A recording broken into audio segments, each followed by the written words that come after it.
The Kura-Araxes culture, the Ingush, the Chechens, and the Armenians. But before we get too deep into the video, first I want to tell you guys about my social media platforms. So I have a Clubhouse account and we can actually talk to one another on it. I also host Clubhouse rooms every now and then where I might talk about history and genetics of the Middle East and Africa. I have a Twitter page, a Facebook account, and a Facebook page, as well as a Instagram, all titled The Hebrew of Israel. And what I typically do on these platforms is post upcoming videos as well as slides for my presentations. And so just be on the lookout for all of that on my social media platforms. And if you want to support me financially for the channel, you can look at my Patreon as well as my PayPal and my GoFundMe. And with all of that out of the way, let's begin with the video. An important culture that was part of the formation of the Chechen and Ingush people was the Kura-Araxes culture. This is from the book The Chechens. On the other hand, the North Caucasian perspective goes back to the most ancient of Caucasian cultures, dating back to more than 5 millennia ago. For thousands of years, the Vanak lived in their northern Caucasian domicile, which waxed and waned as invaders came and went, but was preserved more or less intact due to the nation's remarkable tendency. Linguistic evidence ties the Vanak culture to the ancient Hurrian and Oratrian civilizations that flourished in the Near East a few millennia ago. The Vanak also constituted an important element in the Neolithic Kura-Araxes culture in the Trans-Caucasus. The Kura-Araxes culture, called after the river valleys in the Trans-Caucasus, where excavations revealed its remains, extended from the 4th through 3rd millennia BC to the early Bronze Age. It was one of the major civilizations of its time, on a par with those of Mesopotamia, with which it established trade relations. This culture is considered indigenous to the Caucasus, and one of its important variants is believed to have been established by the ancestors of the Nakdangestanis. It is believed that the Hurrian civilization gave rise to this trans-Caucasian Neolithic culture, which later spread to parts of Asia Minor and the Middle East. So this is a map of the Kura-Araxes culture. This is like the territory of how wide it was spread out. And as you can see, it's south of the Caucasus Mountains in the northern part of the Near East. And that's it in red, by the way. So another people whose ancestors were part of the Kura-Araxes culture may have been the Armenians as well. So this book is called Some Effects on the Oratrian people and their languages upon the earliest Armenians. This is a good read when it comes to studying the Armenian connection with Oratrian. But anyways, it says, both the Hurrian and Oratrian languages left a slight residue in Armenian.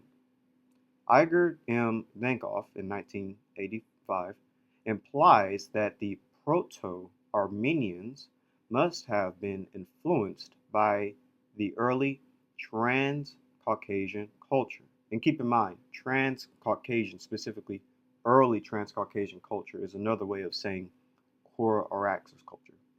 So the early Trans-Caucasian culture in its later stages. This vocabulary is reviewed here, and its correspondences with the languages of the Northeast Caucasus, spoken in the area from which the Hurrians descended in the third millennium are provided. This affords us firmer evidence for the Hurrian relation to the early Transcaucasian culture and the Armenian rapport with Oratrian. The Hurrians seem to have descended in the third millennium from the northeast into Syria, where their names are read in Old Akkadian tablets from as early as 2300 BC. That sub-mountainous land whence they arrived was the seat of a local civilization called the Kura-Araxes culture, or the early Transcaucasian culture, a civilization that existed from 3400 BC until about 2000 BC.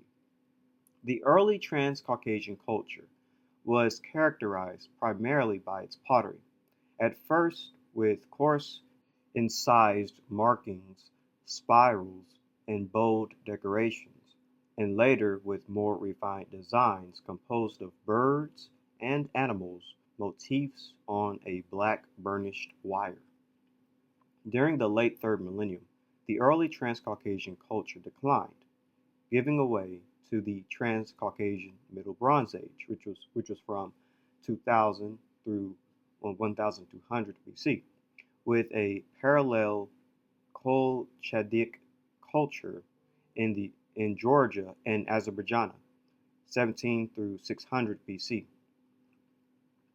Charles Burney, performing the usual rituals of hesitation and equivocation, reluctantly suggests that the early Transcaucasian culture is Hurrian, a not unreasonable idea since the Hurrians were the mightiest people to descend from the northeast during the early Transcaucasian period.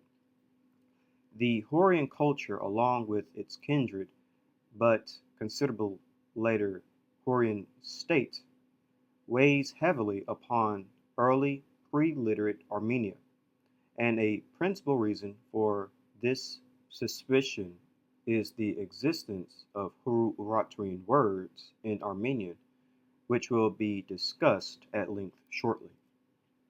It is certain, though, that the Armenians cannot be a people who resulted from an Indo-European overlay upon a Oratrian people. Were this true, we would find considerable more Oratrian linguistic detritus in Armenian, not only lexiconal material, but remnants of their syntax, and perhaps phylogeny. It does seem, though, that Burney's suggestion that early Transcaucasian is the culture from which Hurrian evolved has new merit, an observation based on the recent argument by Dinkoff and Starstrom in 1986 that Hurrian and Oratrian are related to the language of Dagestan. So again, here's just a map of the Kura-Araxes culture, and it is in that area in which Hurrians would come from and from which the Nak-Dagestani languages are spoken both anciently and today. So here's another book dealing with the connection between the Kura-Araxes culture and Armenians, and it's called The Oratrian Substream in Armenian. And it says, the concept that Oratrian and Hurrian words had leaked into Armenian by loan in the early and middle first millennium BC was first noted by Levon Mestenzia in 1904. Later, Dankoff and Starstrom in 1986 showed that it was quite likely, based on lexiconal and paradigmatic similarities, that both the Hurrian and Oratrian languages were directly related to the languages of the North Caucasus. Because it seems clear that there is a relationship between Hurrian, Oratorian, and languages of Dagestan, we can accept the views of many that the Hurrians and Oratorians were affiliated with the early Transcaucasian culture, which was in place as early as 5000 BC. There is cause to think that there were at least three Kura-Araxes invasions into eastern Anatolia and Dagestan in the 3rd millennium or earlier. One was the invasion by the Hurrian-like people of Ugarit, perhaps as early as the late 5th millennium. They were rooted in the mid-3rd millennium and moved north into the Caucasus, becoming one of the Northeast Caucasian peoples, bearing a language quite similar to Anatolian Hurrian and at least a part of the Dagestani group. The actual Hurrians who penetrated central Anatolia seem not to have reached the Caucasus, but were in absorbed in central Anatolia, not to be heard of again, and because of their south-central location, had only a doubtful effect on the Armenians. That Ugarit is secondarily related to the Hurrian people of central Anatolia is sure, and that can imply that the Ugarit people are also related to Dagestani early Transcaucasian culture certainly appears likely. So here is again just a map of the early Transcaucasian culture, aka the Kura-Araxes culture. And here is Ugarit. So when they're talking about Ugarit, they're talking about this site in northern part of Mesopotamia. So yet again, we see a connection between the Ingush, Chechens, and Armenians in the field of anthropology, all of having a connection to the Kura-Araxes culture.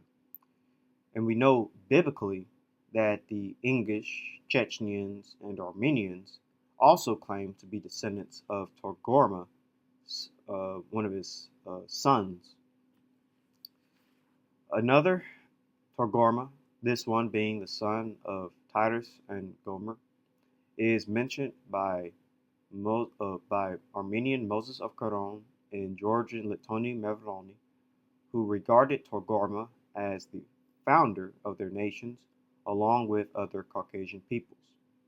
According to Moses of Caron's History of Armenia and Leonti Mevroni's Medieval Georgian Chronicles, Togarmos was thought to have lived in Babylon before he received the land between two seas and two mountains, i.e. the Caucasus, in his possession.